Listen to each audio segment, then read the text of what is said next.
கற்றது உலகளவாகவும் கல்லாதது கைமண் அளவாகவும் இருக்கட்டும். Hello everyone, எல்லாரும் எப்படி இருக்கீங்க? நல்லா இருக்கீங்களா? இன்னைக்கு நம்ம பேசுகிற டாபிக் என்ன அப்படின்னு பார்த்தீங்கன்னா, ஒரு கிரைம் ஸ்டோரி. இந்த கிரைம் ஸ்டோரி நடந்த இடம் கேரளா, கொச்சி பக்கத்தில் ஒரு பர்டிகுலர் ஏரியா. ஓகேங்களா? ஸோ அங்கே தான் இந்த விஷயம் நடந்தது. இந்த விஷயத்தை சம்மந்தப்பட்ட ஒரு நபர் யார் அப்படின்னு பார்த்தீங்கன்னா, டாக்டர் எம்பிபிஎஸ் படித்த ஒரு பர்சன். ஸோ அவர் என்ன பண்ணார், அவர் ஃபேமிலியில் என்ன ஆச்சு அப்படிங்கிற எல்லா விஷயங்களும் தான் இந்த வீடியோவில் உங்ககிட்ட பேச போகிறேன். இந்த வீடியோ ரொம்பவே ஒரு க்ரைம் ஸ்டோரியாக இருக்க போகுது. அண்ட் மனசு பலவீனமாக இருக்கிறவங்க, அப்புறம் வந்து சின்னதாக ஏதாவது ஒரு விஷயம் கேட்டாலும் எனக்கு பயம் அதிகமாகும் அப்படின்னு நினச்சிங்கன்னா தயவு செஞ்சு இந்த வீடியோவை பார்க்காதீங்க. இந்த வீடியோ உங்களுக்கான வீடியோ இல்லை அப்படிங்கிறத ஃபர்ஸ்ட் டே டிஸ்க்ளைமராக சொல்லிடுறேன். என்ன கௌதம் அவ்வளோ பெரிய விஷயம் அப்படின்னு கேட்டிங்கன்னா, எஸ், அவ்வளோ பெரிய விஷயம்தான். ஒரு சின்ன எக்ஸாம்பிள் சொல்கிறேன்னு வச்சுப்போமே. ஒரு பயங்கரமான ஒரு கார், ஓகேங்களா? அந்த காரில் நீங்கள் வந்து போயிட்டுருக்கீங்க. உங்களை வந்து நீங்கள் வந்து சும்மா உட்காந்துட்டு போயிட்டுருக்கீங்க. டிரைவிங் வந்து உங்களோட ஃப்ரெண்டோ, அப்பாவோ, அண்ணாவோ, தங்கச்சியோ, தம்பியோ, அக்காவோ யாரோ ஒருத்தர் வண்டி ஓட்டிகிட்டு வராங்க. ஓகேங்களா? ஸோ அப்பா, அம்மா, சிப்ளிங், அப்புறம் அவங்களுடைய இன்னொருத்தர். ஸோ 4 பேர் வந்து நீங்கள் காரில் போயிட்டுருக்கீங்க. ஹைவேல காரில் போயிட்டே இருக்கீங்க. காரில் போயிட்டே இருக்கும்போது ஒரு கட்டத்தில் என்ன ஆகுது அப்படின்னு பார்த்தீங்கன்னா, கார் வந்து தாறுமாறாக ஓடுது, செம்ம ஸ்பீடில் போகுது. எங்கெங்கே பிரேக் போடணும், எங்கேயுமே பிரேக்லாம் போடாமல் அப்படி இப்படி அப்படின்னு தாறுமாறாக கார் போகுது. உள்ளே நீங்களும் பதறீங்க. பதறும்போது அந்த பர்டிகுலர் டிரைவிங் பண்ணுறவங்க கிட்ட பொறுமையாக போயிடனா வண்டியை நிறுத்து அப்படின்னு சொல்லும்போது அவங்க சொல்கிற விஷயம் என்ன அப்படின்னா, நான் அவங்க எல்லாரையுமே சொர்க்கத்துக்கு கூப்பிட்டு போக போகிறேன் அப்படின்னு சாஃப்ட் டோன்லலாம் இல்லை, ஒரு ரொம்பவே அமானுஷ்யமாக பாடி லாங்குவேஜ்லாம் மாறி கண்ணெல்லாம் பிதுங்கி ஒரு மாதிரி வெளியே வந்து ஒரு ஆக்ரோஷமாக உங்களை எல்லாரையும் நான் சொர்க்கத்துக்கு கூப்பிட்டு போகிறேன்னு சொல்லி அந்த ரேஞ்சில் காரை ஓட்டினா எப்படி கொஞ்சம் யோசிச்சு பாருங்க. இந்த ஸ்டோரியும் அந்த மாதிரி தான் இருக்க போகுது. இன்றைக்கி நம்ம அதை தான் பேச போகிறோம். பிரஜின் அப்படிங்கிற ஒரு நபர், ஓகேங்களா? ஸோ அவரோட லைஃப் ரொம்பவே அழகாக ஸ்டார்ட் ஆகுது. காலேஜ் வந்து எம்பிபிஎஸ்க்கு சைனாவில் 2019 வந்து சைனா அங்கே போயிட்டு எம்பிபிஎஸ் பண்ணுறாரு. முடிச்சுட்டு வந்துடுறாரு. வந்த அப்புறம் என்ன அப்படின்னு பார்த்தீங்கன்னா, சர்டிஃபிகேட் வாங்குறதுக்கு 4 லட்சம் செலவாகும் அப்படிங்கிறாங்க. அந்த 4 லட்சத்தை அங்கே இருக்கிற லோக்கலில் இருக்கிற ஒரு மீடியேட்டர்கிட்ட கொடுக்குறாங்க. பட் அந்த மீடியேட்டர் அந்த அமௌண்ட்டை கட்டாமல் காலம் தாட்டினால உங்கள் ஃப்ரெண்ட்ஸ் எல்லாருமே எம்பிபிஎஸ் படித்து சர்டிஃபிகேட் வாங்கிடுறாங்க. இவர் எம்பிபிஎஸ் படித்து முடிச்சுட்டார், ஆனால் சர்டிஃபிகேட் வாங்காமல் இருக்கார். ஸோ இதுதான் அவருடைய லைஃப்பில் சின்ன டேர்னிங் பாயிண்ட்டு. அந்த கோவம் அப்படிங்கிறது ஒரு லைஃப்பில் வந்து ரொம்பவே அதிகமாக ஆரம்பிக்குது. ஒரு கட்டத்து மேலே அவர் என்ன பண்ணுறாரு அப்படின்னு பார்த்தீங்கன்னா, நான் வந்து படம் எடுக்க போகிறேன், மூவி டைரக்ட் பண்ண போகிறேன் அப்படின்னு சொல்லும்போது அவங்க வீட்டில் இருக்கவங்க யாருமே வந்து ஒத்துக்கல. என்னடா நீ கஷ்டப்பட்டு நான் எம்பிபிஎஸ் படிக்க வச்சுருக்கோம், நான் சர்டிஃபிகேட் வந்துருச்சுன்னா நீ வந்து ப்ராக்டிஸ்லாம் பண்ணலாம், நீ ஏன் இப்போது மூவி டைரக்ஷன்லாம் போகிற, அதெல்லாம் வேணாம், நீ இங்கே பண்ணு அப்படின்னு சொல்லி யாருமே ஒத்துக்காத டைமில் அந்த கோவம் இன்னும் அதிகமாகுது. பயங்கரமாக சண்டை போடுறாரு, அடிக்கிறாரு. யார்? அவங்க அப்பாவையே அவங்க அம்மாவையே போட்டு அடிக்கிறாரு, கழுத்தை பிடிக்கிறாரு, என்னென்னமோ பண்ணி ஒரு மாதிரி மாறிடுறாங்க.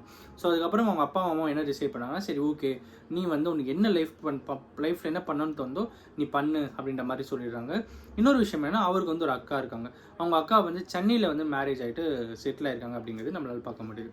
ஸோ இங்கே அவரோட தம்பி லைஃப் இந்த மாதிரி மாறிட்டு இருக்கு அப்படின்றது அவங்க அக்காவுக்கு வந்து ஒரு பக்கம் தெரிய வருது.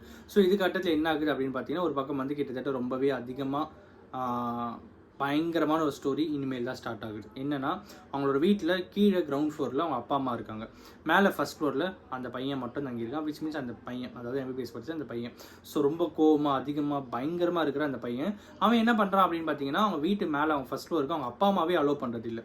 அவன் வீட்டில் அவன் மட்டும்தான் இருக்கான். விச் மீன்ஸ் அந்த ஃபஸ்ட் ஃப்ளோரில், ஓகேங்களா? ரீசெண்டாக அவங்க அக்காவுக்கு கல்யாணம் ஆகும்போது கூட வீட்டுக்கு நிறைய பேர் ரிலேட்டிவ்ஸ் வந்துருக்காங்க, பட் யாரையுமே மேலே வந்து அலோவ் பண்ணவே இல்லை. நீங்கள் யாரும் வரவே வேணாம், வரக்கூடாது அப்படிங்கிற மாதிரி ரொம்பவே ஸ்ட்ராங்காக இருந்திருக்கான். ஸோ அதுக்கப்புறம் என்ன ஆகுது அப்படின்னு பார்த்தீங்கன்னா, நாட்கள் போயிட்டே இருக்குது. ஒரு கட்டத்தில் வந்து ரிலேட்டிவோட ஃபங்க்ஷன், ஓகேங்களா? இந்த ரிலேட்டிவோட ஃபங்க்ஷன் என்ன ஆகுது அப்படின்னு பார்த்தீங்கன்னா, சர்ச்சுக்கும் அந்த பர்டிகுலர் ரிசப்ஷன் நடக்கிற இடத்துக்கும் 2 கிலோமீட்டர் டிஸ்டன்ஸ், ஓகேங்களா? சர்ச்சிலேருந்து காரு ரிசப்ஷன் நோக்கி வராமல் ஆப்போசிட் டைரெக்ஷனில் போயிருக்கு. இந்த பையன் தான் ஓடிட்டு போயிருக்கான். இந்த டாக்டருக்கு படிக்கிறான் பார்த்தீங்களா, இந்த பையன் தான் ஓடிட்டு போகிறான். இவன் அப்போயே வந்து ரொம்ப ஹைப்பர் டென்ஷனாக பயங்கர கோவமாக இருக்கிற மாதிரி டப்புன்னு எல்லாரும் போட்டு அடிக்கிறது அப்படி இப்படின்னு சொல்லி பயங்கர ஒரு நார்மல் பீப்புளாகவே அவன் இல்லாத மாதிரி வந்து அவன் வந்து போர்ட்ரேட் பண்ணியிருக்கான். போர்ட்ரேட் இந்த சென்ஸ் அவன் மாதிரி பிஹேவ் பண்ணியிருக்கான். ஸோ அதுக்கப்புறம் என்ன பார்த்தீங்கன்னா, அவன் தான் கார் ஓட்டிகிட்டு வரான். அவனுடைய அக்கா முன்னாடி உட்காந்துருக்காங்க, அவங்க அப்பா அம்மா பின்னாடி இருந்திருக்காங்க. 4 பேர் காரில் போகிறாங்க. கார் வந்து வேறு டேரெக்ஷனில் போகுது. வீட்டில் இருக்கவங்க கேட்குறாங்க, எதுக்கு இந்த டேரெக்ஷனில் போகிறேன் அப்படின்னு கேட்கும்போது, நான் வந்து ஒரு மாத்திரை வாங்கணும், மெடிக்கல்ஸ் போகிறேன் அப்படின்னு சொல்லிட்டு போகிறான். மெடிக்கல்ஸ் தாண்டியும் அவன் போகிறான் போயிட்டே இருக்கான். நான் ஃபஸ்ட்டே உங்ககிட்ட சொன்ன மாதிரி கார் தாறுமாறாக போகுது, பயங்கர ஸ்பீடில் போயிட்டே இருக்கான். அப்படி போகும்போது என்ன ஆகுது அப்படின்னு பார்த்தீங்கன்னா, அப்போ தான் நான் உங்ககிட்ட சொன்னேன் பாருங்க, நான் அவங்களெல்லாம் வந்து சொர்க்கத்துக்கு கூப்பிட்டு போகிறேன் அப்படின்னு சொல்லி ரொம்ப அமானுஷமாக ஆக்ரோஷமாக சொன்னான்ட்டு அதே டியூனில் அவன் பேச ஆரம்பிக்கிறான். வீட்டில் இருக்கிற மொத்த பேருக்கும், அந்த காரில் இருக்கிற மொத்த பேருக்கும் பயம் அதிகமாகுது. அவங்க அக்கா அவனை போட்டு ஒரு பக்கம் அடிக்கிறாங்க, திட்டுறாங்க, கத்துறாங்க, நிறுத்து, காரை நிறுத்துன்றாங்க. அவங்க வீட்டாண்ட போட்டு கார் நிற்குது. அவனை மட்டும் இறக்கி விட்டு இவங்க 3 பேர் மட்டும், அப்புறம் அவங்க வீட்டில் வேலை செய்கிற ஒருத்தர், இவங்க 4 பேர் மட்டும் அந்த ஃபங்க்ஷன் அட்டன் பண்ணிட்டு வந்திருக்காங்க. ஸோ இது ஒரு பக்கம் நடந்திருக்கு. இன்னொரு நாள் என்ன இருக்குது அப்படின்னு பார்த்தீங்கன்னா, அந்த வீட்டில் அவங்க அப்பா அம்மா கிட்ட போய் இவங்க காசு கேட்டிருக்கான். இவங்க காசு கேட்கும்போது அந்த காசை வந்து அவங்க கொடுக்கல அப்படின்னால இவங்க அப்பா அம்மாவை வெளியே தள்ளிட்டு கதவை பூட்டிட்டு இருக்கிற மொத்த பொருளையும் போட்டு உடச்சிருக்கான். இந்த சம்பவமும் சில நாட்களுக்கு முன்னாடி அங்கே நடந்திருக்கு.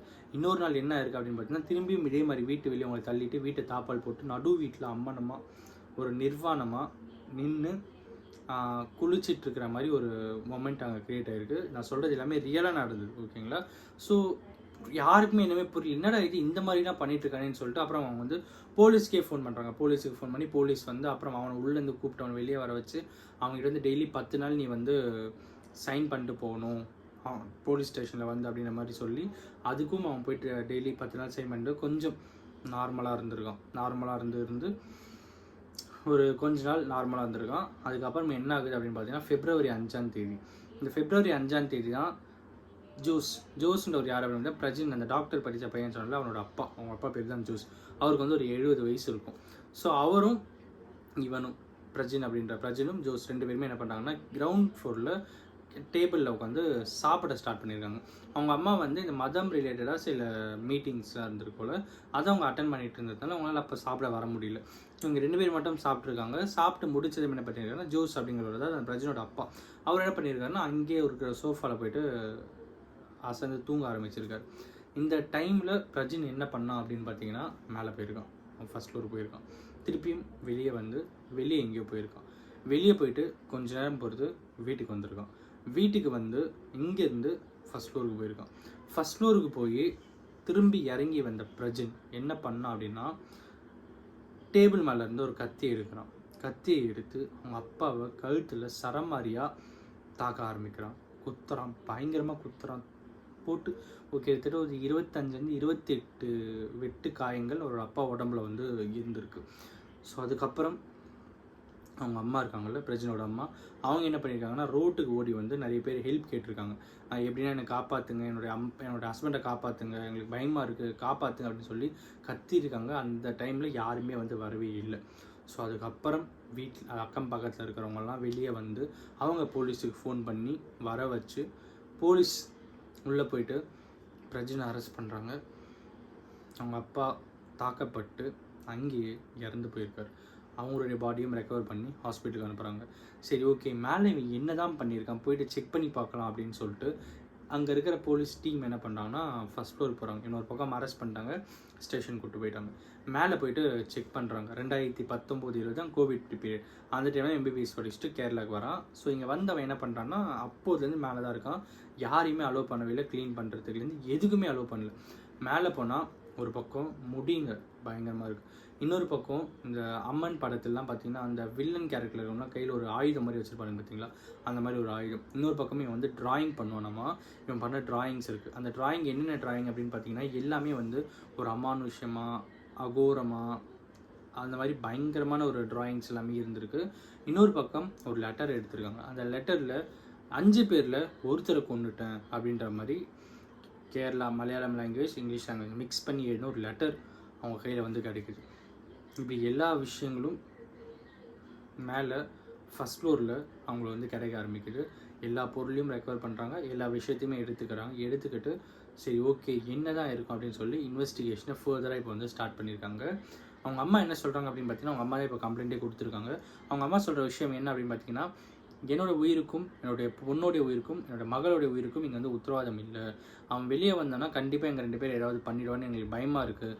தயவு செஞ்சு ஆக்ஷன் சிவியராக எடுங்க அப்படிங்கிற மாதிரி பெத்த பையன் மேலே பெத்த அம்மாவே ஒரு கம்ப்ளைண்ட்டை கொடுத்துருக்காங்கன்னா, அப்போ அங்கே நடந்த சம்பவம் எந்த மாதிரி இருக்கும் அப்படின்னு சொல்லி யோசிச்சு பாருங்கள். இது கேட்கும்போது ரொம்பவே வந்து ஷாக்கிங்காக இருக்குது. என்னடா இது இந்த மாதிரி ஒரு விஷயமானு பார்த்தா, அப்புறம் அங்கே பார்த்தா பிளாக் மேஜிக் சம்மந்தப்பட்ட சில விஷயங்களும் அவங்களால் பார்க்க முடிஞ்சது அப்படின்ட்டு சொல்லப்படுது.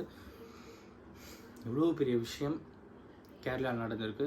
இன்றைக்கி டாக் ஆஃப் த டவுனும் கேரளாவில் இந்த சம்பவம் தான் இருக்குது அப்படின்ற மாதிரி சொல்லப்படுது. அண்ட் எல்லாத்துக்கும் மேலே பெத்த அம்மாவே இந்த அளவுக்கு பையன் மேலே கம்ப்ளைண்ட் கொடுத்துருக்காங்கன்னா இது எல்லாமே மொத்த விஷயமே சொன்னது வந்து அவங்களோட அம்மா தான். அவங்களோட அம்மாவோட பாயிண்ட் ஆஃப் வியூவில் தான் அவங்க நடந்த மொத்தமே சொல்லியிருக்காங்க. அவன் கிட்ட கேட்கும்போது அவன் சொன்ன ஒரே ஒரு விஷயம், எனக்கு இவங்க ஃப்ரீடம் கொடுக்கல, அதனால தான் கொன்று அப்படின்ற ஒரு பர்டிகுலர் விஷயத்தை மட்டும் சொல்லியிருக்கான். பட் அதுக்கு பின்னாடி என்ன ஆச்சு என்ன அப்படிங்கிறது எதுவுமே தெரிய வரல. ஸோ இதுக்கப்புறம் தான் இன்வெஸ்டிகேஷன் என்னென்ன வரும் அப்படின்ட்டு தெரிய வரும். அண்ட் இவ்வளவும் அவங்க அம்மா சைடு இருக்கிற ஸ்டோரி தான் நான் உங்கள்கிட்ட சொல்லியிருக்கேன். அவன் சைடில் இருக்கிற ஸ்டோரி இப்போ வரைக்கும் எதுவும் இன்னும் வெளியே வரல. ஃபர்தராக இன்வெஸ்டிகேஷன் தான் வெளியே வரும் அப்படின்னு சொல்லியிருக்காங்க. இதுதான் பெரிய டாக் ஆஃப் தி டவுனாக கேரளாவில் போயிட்டுருக்கு.